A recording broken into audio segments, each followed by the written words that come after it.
हाँ, कुछ लोग ऐसे भी हैं जो देते हैं, जैसे कि हमारे अनेकों ऋषि मुनि, चाहे वो गृहस्थी ऋषि मुनि रहे, चाहे वो संन्यास आश्रम के ऋषि मुनि रहे, जब जरूरत पड़ी तो उन्होंने अपने देह का भी दान कर दिया।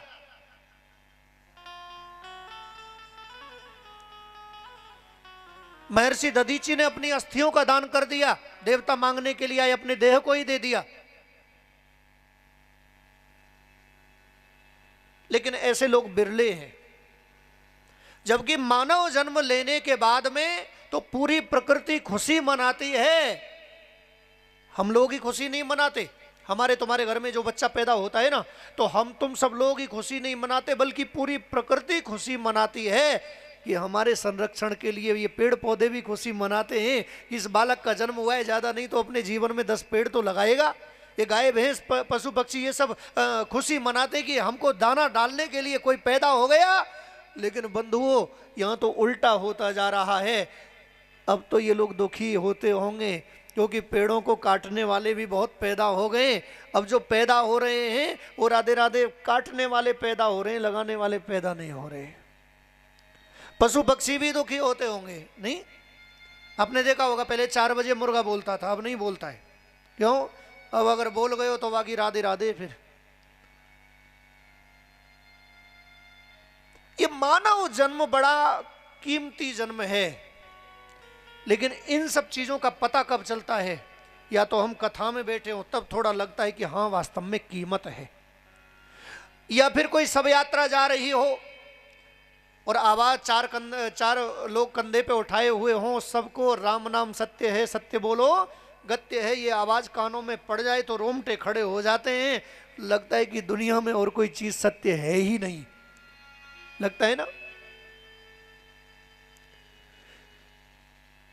कि 4 जगह सब नरन को कछु वैराग्य चढ़त,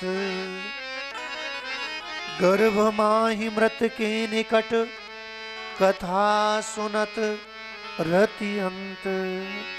4 जगह वैराग्य किए बंधुओं। पहला कौन सा है? पहला स्थान गर्भ माई। ये जीव जब मां के गर्भ में होता है तो प्रार्थना करता है कि भगवान अब की बार गर्भ से हमें बाहर निकाल दो, हम तुम्हारा भजन करेंगे। ये वायदा होता है हर जीव का, और खासकर मानव जीव का। गर्भ माई। दूसरा मृत के निकट, शमशान में या परिवार में किसी की मौत हो गई हो, उसके पास जाकर के बैठे तब। और कई लोगों को मृत्यु का आभास हो जाता है, पता चल जाता है, तो वो बुलाते हैं सबको, भैया पूरे परिवार को इकट्ठा कर लो, सबके सामने हाथ जोड़ दे, भैया मेरे से कोई अपराध हो गया हो तो मुझे माफ करना। दुनियादारी बड़ी विलक्षण है बंधुओं। उसने जीते जी चाहे दुश्मनाई रखी हो, लेकिन मरते टाइम हाथ जोड़ता है। अगर यही हाथ पहले जोड़ लिए होते तो प्यार से परिवार में रहता तो कितना आनंद रहता। प्रेम से बोलो राधे। जीते जी नहीं झुका, लेकिन मरते टाइम झुक रहा है कि भाई मेरे से कोई अपराध बना हो तो मुझे माफ कर देना। मरते टाइम ही क्यों झुक रहा है? अब क्या फायदा है झुकने से? अरे झुकना था तो जब जीवित था तब झुकता। अब देखो दुनियादारी के लोगों की बात, जब व्यक्ति मर जाता है तो भागे चले आते हैं सब लोग। जिन्होंने कभी फोन नहीं किया, जिन्होंने कभी वार्तालाप नहीं किया, कभी दुश्मनाई बना करके बैठे हुए थे, वो भी दौड़े चले आते कि वो दुनिया से चला गया। और उसके बाद में अरे बड़ी वीआईपी चद्दरें उड़ाते हैं कि भाई अब लास्ट टाइम है, लास्ट चद्दर है? अरे ये चद्दर तूने पहले उसे दी होती, वो टाइम से पहले क्यों जाता, क्यों सर्दी में ठिठुर के मर जाता? प्रेम से बोलो राधे। लेकिन उस समय नहीं, उस समय तो एक सिक्का नहीं निकाला, एक धागा नहीं, वस्त्र की बात तो अलग। लेकिन उस समय जब मर गया तो वस्त्र पे वस्त्र चढ़ाए जा रहे हैं। जिस समय सहारे की जरूरत थी उस समय किसी ने सहारा नहीं दिया, और जब मर गया तो सब लोग कंधे पे उठाए चले जा रहे हैं। क्या अपेक्षा करें क्या नहीं करें समझ नहीं आता है बंधुओं। इसीलिए धर्म शास्त्रों ने कहा है कि दुनियादारी के कामों को एक तरीके से करो, और वो तरीका ये धर्मशास्त्र ही बताते हैं। बंधुओं, संसार में तो रहो, रहना पड़ेगा, या नहीं रहेंगे तो कहाँ रहेंगे, लेकिन बंधुओं रहें ऐसे जैसे जल में कमल का फूल रहता है। कमल के पत्ते पर पानी डालो, रुकेगा नहीं।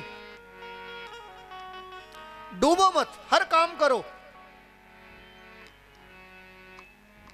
लेकिन उसमें डूबो मत। गहराई में अगर डूबना है तो बंधुओं ठाकुर जी के नाम की भक्ति में डूबो। प्रेम से बोलो राधे।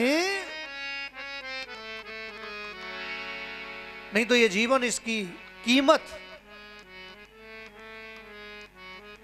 अगर आप लगाओगे तो ये अनमोल है, और नहीं लगाओगे तो ये कुछ नहीं है। एक बार एक संत के पास में एक उनका चेला गया। प्रवचन में सुना करता था कि बड़ा अनमोल है ये जीवन, ये मानव जीवन बड़ा अनमोल है।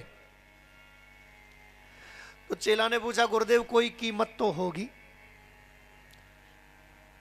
ऐसा नहीं है कि दुनिया में कोई चीज ऐसी हो जिसका कोई मोल ना हो।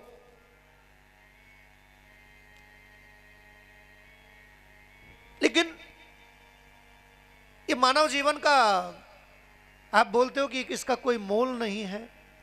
गुरुजी ने कहा, बेटा मोल तो है, लेकिन जो समझ ले कि यह अनमोल है उसके लिए तो यह अनमोल है, बहुत कीमती है। और जो इसकी कीमत जितनी उसके दिमाग में लगा दे तो ये उतनी कीमत का भी है। बाबा मेरी समझ में नहीं आया। तो पता है, ये प्राचीन समय की बात है। तो उस समय एक मणि ऐसी हुआ करती थी बड़ी सुंदर, जिसको लाल बोला करते थे। आधुनिक समय में अगर मान लीजिए कोई भी रत्न, मान लीजिए हीरा, मान लीजिए हीरा संत ने दिया और कहा बेटा जा बाजार में ले जा इसे। आज तो ये मानव जीवन की कीमत समझ आ जाएगी कि कितना कीमती है ये जीवन। लेकिन हाँ, ये काम करना, ये बेच मत देना, केवल इसकी कीमत लगवा करके आनी है तुझे। बंधुओं वो हीरे को लेकर के चला। सबसे पहले पहुंचा सब्जी वाले के पास में।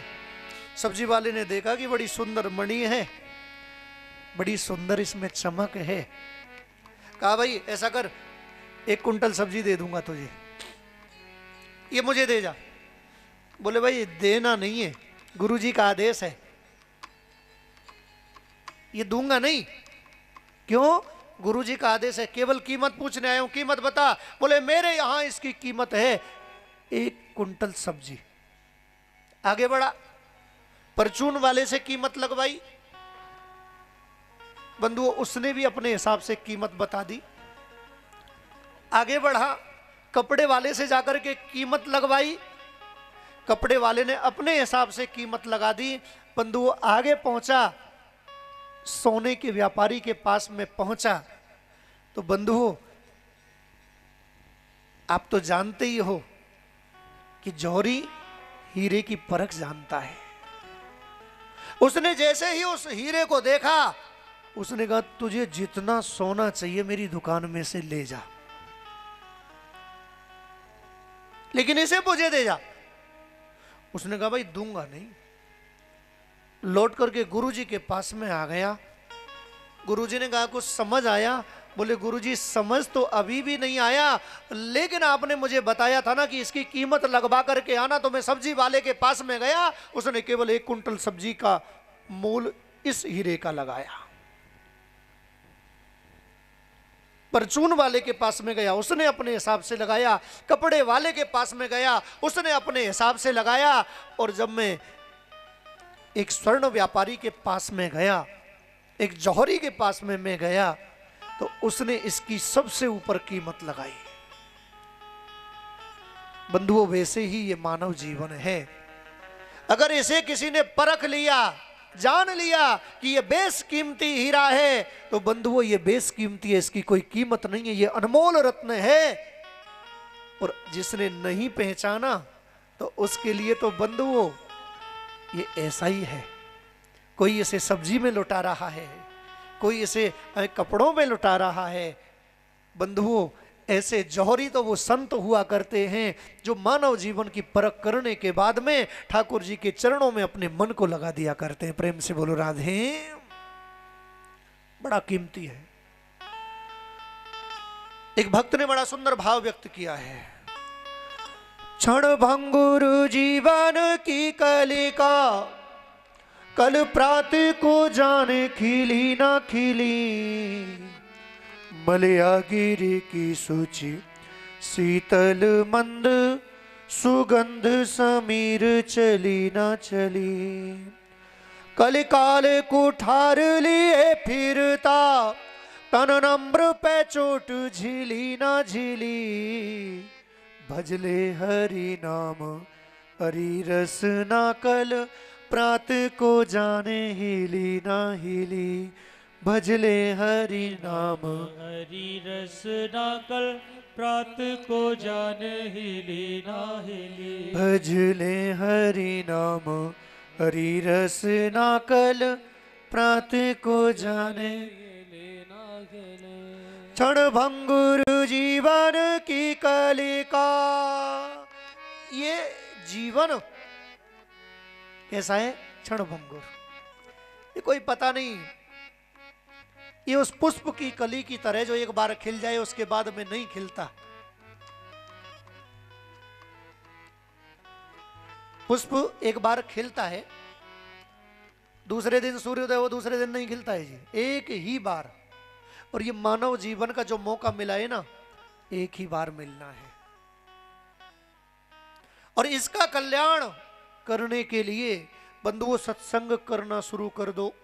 गृहस्थ में रह करके ही सन्यासी बन जाओ, गृहस्थ में रह करके ही वानप्रस्थी बन जाओ, गृहस्थ में रह करके ही ब्रह्मचारी बन जाओ। कोई जरूरत नहीं है कि ये राधे राधे यहां से गृहस्थ छोड़ करके आप लोग बाबा बनोगे। केवल और केवल आसक्ति रहित जीवन बिताना शुरू कर दो, आपका कल्याण हो जाएगा।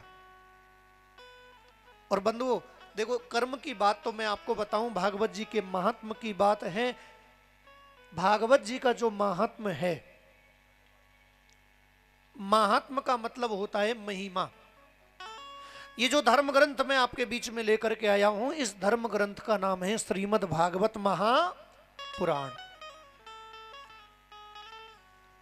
हम सब लोग जितने भी यहां पर बैठे हुए सब लोग सनातन धर्मावलंबी हैं। और सनातन धर्म के अंतर्गत जो धर्म ग्रंथों की जो मुख्य सूची है, उसमें बंधुओं 18 पुराण हैं, 6 शास्त्र हैं, 4 वेद हैं, ये मुख्य है। रामचरितमानस और गीता, ये 2 धर्म शास्त्र और भी मुख्य है। सबसे प्राचीन बताया गया है वेदों को। और वेद का मतलब जो होता है, वेद का मतलब होता है जानना। क्या जानना? अब दुनियादारी का जितना भी विज्ञान है वो वेदों में है। उस विज्ञान को जानने के लिए अगर हम वेदों का अध्ययन करें, वेद को जानना पड़ेगा, वेद का अध्ययन करना पड़ेगा, तभी जान पाएंगे। और ये जितना भी विज्ञान है ना, जो वेदों में है, वो हर शख्स के अंदर है जी, हर आदमी के अंदर है। ज्ञान पढ़ने से तो होता ही है, लेकिन पढ़ने से ज्यादा ज्ञान चिंतन से होता है। ये जो भेजा है ना, ये भगवान ने इसीलिए भेजा है, इसमें सब कुछ भर करके हमें भेजा है यहां पर। दुनियादारी में और कुछ नहीं है। पोथी पढ़ पढ़ जग मुआ, पंडित भया न कोय, और 2.5 अक्षर प्रेम को पढ़े सो पंडित होए। बंधुओं चिंतन की आवश्यकता है। अब इतने धर्मशास्त्र, इतने पुराण, वेद, इन सबको पढ़ना तो अपने बस की बात नहीं है, इतना टाइम तो नहीं है। और टाइम भी मिले तो जीवन निकल जाए, ये समझ में नहीं आते। एक एक इस मंत्र का बहुत बहुत विशाल अर्थ है। एक एक मंत्र पे चिंतन करने लग जाओ, जीवन निकल जाएगा। और हम लोग तो सौभाग्यशाली हैं कि हमें चिंतन करने की भी ज्यादा जरूरत नहीं है, अर्थ निकालने की जरूरत नहीं है। हमारे बीच में ऋषि मुनि है ना, जो रिसर्च करते रहते हैं। ऋषि का मतलब क्या होता है? जो रिसर्च करे। और बंधुओं, ये सौभाग्य है, ये ज्ञान पहले प्रवचन दिए जाया करते थे, और आज तो लिख करके हमारे बीच में आपके सामने मंत्रों के, चाहे वो महामृत्युंजय हो, चाहे गायत्री मंत्र हो, चाहे जो भी मंत्र हो, सारे मंत्रों का अर्थ आपके बीच में लिखित में है।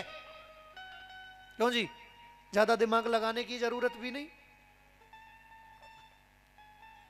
हम लोग बड़े सौभाग्यशाली हैं बंधुओं। ये जो 18 पुराणों की चर्चा मैंने की, बताया आपको, इन 18 पुराणों में जो मुख्य पुराण है वो है श्रीमद् भागवत महापुराण। अब और कोई ग्रंथ क्यों नहीं लेकर के आया? मैं इसलिए लेकर के नहीं आया कि और सारे ग्रंथ अपनी अपनी गाते हैं, और भागवत महापुराण पूरी दुनिया की गाया करता है। प्रेम से बोलो राधे।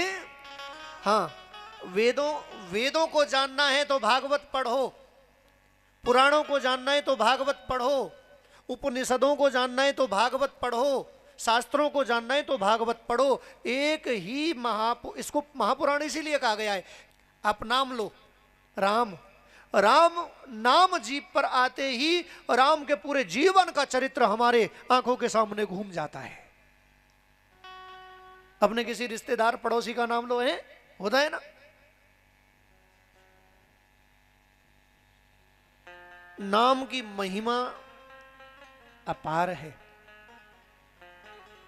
भागवत की महिमा क्या है कि भा शब्द कीर्ति वचनों, गा शब्दों ज्ञानदायक, वातो सर्वेष्टतो वश्च ता विस्तारश्च वाचक। ये जो भा अक्षर है ना बंधुओं, इसका भाव है जब व्यक्ति भागवत का दर्शन करे, जब व्यक्ति भागवत का श्रवण करे, तो बंधुओं उसके हृदय में भक्ति जाग जाती है। प्रेम से बोलो राधे। जब व्यक्ति भागवत श्रवण करेगा तो ज्ञान भी अपने आप मिल जाएगा। भागवत श्रवण से जहां भक्ति आएगी, जहां ज्ञान आ जाएगा, तो बंधुओं वैराग्य भी कहीं जाने वाला नहीं है। वह माने वैराग्य भी उसी को प्राप्त होगा जो भागवत की शरण में आ गया होगा। अब जहां भक्ति आ गई, ज्ञान आ गया, वैराग्य आ गया, तो बंधुओं ता माने तरना। तरने को मतलब जानो ना, पार होनो। वो व्यक्ति भवसागर से पार हो जाएगा। प्रेम से बोलो राधे। ये भागवत जी की महिमा है। लेकिन भागवत का नाम बढ़ कैसे गया? श्रीमद् भागवत हो गया। वो कथा आगे आएगी। ब्रह्मा जी ने इस नाम को श्रीमद् तिलक से अलंकृत किया है जी। और भागवत ग्रंथ जो है, इसमें बंधुओं 335 अध्याय हैं। ध्यान से सुनना, कई बार बीच में हो सकता है पूछ भी लूं मैं। भागवत ग्रंथ में पहले 4 अक्षर थे, अब 7 अक्षर हैं। श्रीमद् भागवत 7 अक्षर, 335 अध्याय, 12 स्कंद हैं। और बंधुओं इसमें जो मंत्रों की संख्या है ना, वो है 18,000। 18,000 पूर्ण करके, यानी कि ये पूर्ण ग्रंथ है। 18,000 अगर अंक ज्योतिष के हिसाब से, अंक गणित के हिसाब से अगर योग किया जाए तो 8 और 1 9, और 9 का अंक होता है पूर्ण। तो ये पूर्ण ब्रह्म परमात्मा की कथा है, इसलिए इसमें 18,000 मंत्र हैं बंधुओं। और बंधुओं ये जो लिपि जो हमारे बीच में है, ये कब और कैसे बनी, ये सारी बात मैं आपको बता दूं। पहले तो ये ज्ञान नारायण भगवान के पास में था। जब वो ईश्वर इस सृष्टि को बनाता है ना, तो वो ब्रह्मा रूपी एक शख्स का निर्माण करता है, जिसको हम प्रजापति ब्रह्मा कहते हैं, जो इस पूरे जगत को बनाता है, सृष्टि करता है। उनका काम ये बनाना।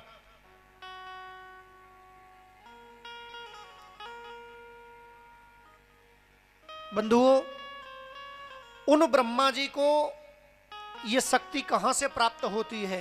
ये भागवत से ही प्राप्त होती है। सबसे पहला उपदेश अगर नारायण प्रकट होकर के ब्रह्मा जी को देते हैं तो वो केवल भागवत का ज्ञान देते हैं। अहम एवा समेवाग्रे नान्यद यद सद सत परम पश्चात तदहम यदे तच्च यो वशिष्येत सोस्मे हम ऋतेर्थम यत् प्रतीयेत ना प्रतीयेत चात्मनि तद विद्यादात्मनो मायाम यथा भासो तथा तमा।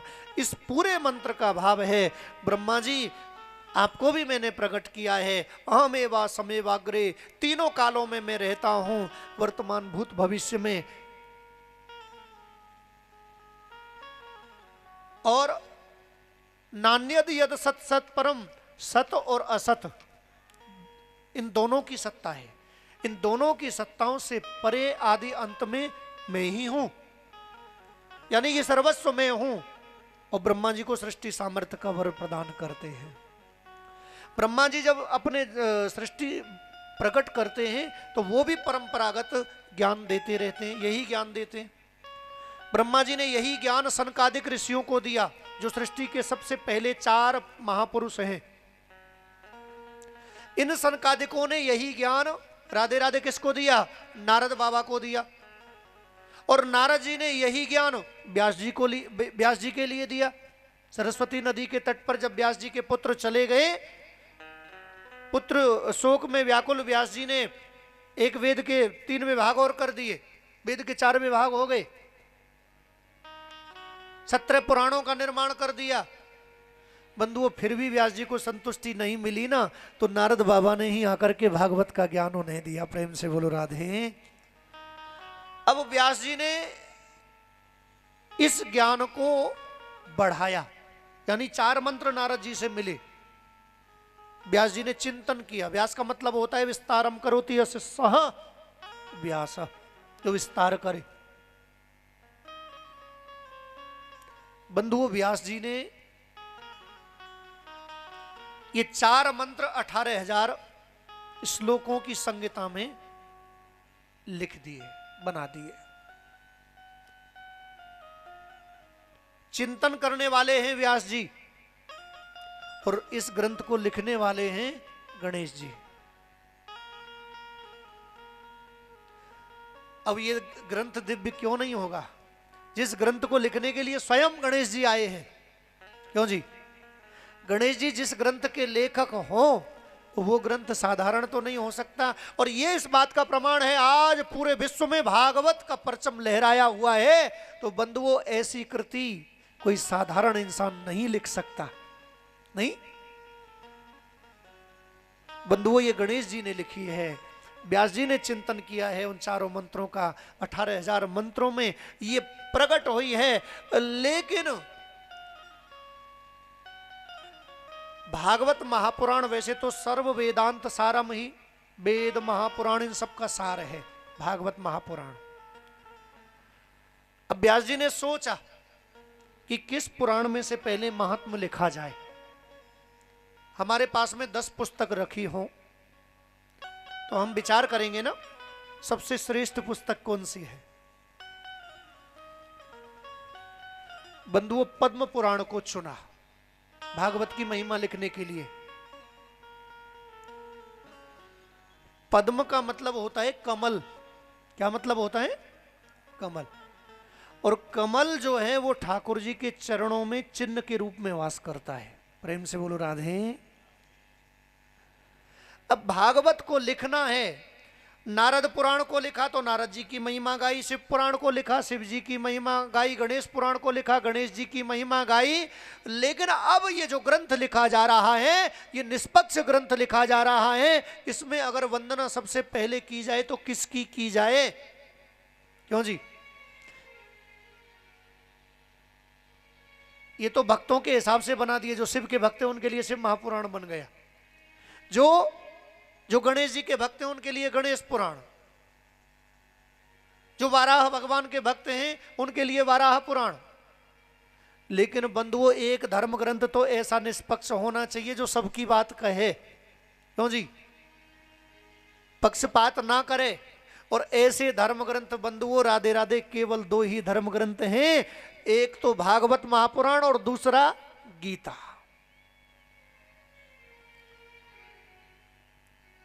हालांकि रामचरितमानस को भी इस श्रेणी में रखा गया है, लेकिन रामचरितमानस में स्पेशल राम जी का चरित्र है। बल्कि रामचरितमानस को इस श्रेणी में रखा क्यों गया? क्योंकि ऐसा आदर्श हर शख्स के जीवन में होना चाहिए, वो भी निष्पक्ष ग्रंथ है। इसीलिए ये 3 धर्म ग्रंथ, भागवत, गीता और रामचरितमानस, ये तीनों धर्म ग्रंथ सर्वश्रेष्ठ ग्रंथ माने गए हैं, क्योंकि तीनों निष्पक्ष है। हर जाति, हर बिरादरी, हर धर्म का इंसान अगर इन्हें पढ़े और अपने जीवन में उतारे, फायदा ही उठाएगा, नुकसान नहीं पाएगा। भैयाओ, भागवत महापुराण को लिखने से पहले महात्म जब लिखा गया तो व्यास जी ने मन में विचार किया और पद्म पुराण से महात्म को लिख दिया। और इसमें महात्मा में सबसे पहले वंदना की है तो सत्य की वंदना की गई है। किसकी वंदना की है जी? सत्य की। और ये वास्तविक बात है, सत्य हम नहीं थे तब भी था, सत्य हम हैं आज भी है, और वो सत्य बंधुओं हम नहीं रहेंगे तब भी रहेगा। और सत्य को हर शख्स को स्वीकारना होता है। आज आप किसी से बात करो, ईमानदार ते बात कर ले, बेईमान ते बात कर ले, सबके मुंह ते एक ही बात सुनने को मिलेगी, मुझे झूठ बिल्कुल पसंद ना है ना? क्यों जी? मुझे झूठ बिल्कुल पसंद ना है, चाहे भले ही 24 घंटा झूठ ही बोलते हो, या बातें कोई मतलब ना है, पर सामने वाले थे जरूर के को ना मुझे झूठ पसंद ना है। तो इसका मतलब सत्य की बहुत बड़ी पावर है भाई, हैं? और एक बात बताऊं, सत्य को हर शख्स स्वीकार करता है। हम कोई गलत काम करें या हम कोई सही काम करें तो हमारी आत्मा, बुद्धि और मन, 3 चीज विशेष इंपॉर्टेंट है डिसीजन के मैटर में।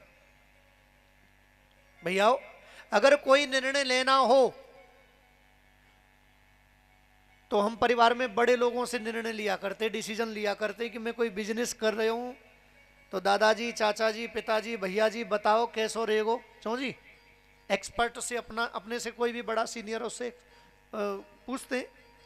लेकिन बंधुओं, जब सारे डिसीजन आपके फेल हो जाएं तो बंधुओं आप अपनी बुद्धि से डिसीजन लो, और जब बुद्धि का भी डिसीजन फेल हो जाए तो मन से डिसीजन लो, और मन का भी डिसीजन फेल हो जाए तो जो तुम्हारी आत्मा मान रही है ना, फिर वह काम शुरू कर दो। प्रेम से बोलो राधे। क्योंकि आत्मा का डिसीजन गलत नहीं होता है, मन का डिसीजन गलत हो सकता है, बुद्धि का डिसीजन गलत हो सकता है, परिवार के लोगों का डिसीजन गलत हो सकता है, लेकिन तुम्हारी आत्मा तुम्हें कभी गलत निर्णय सुना ही नहीं सकती। इससे बड़ा जज कोई है ही नहीं।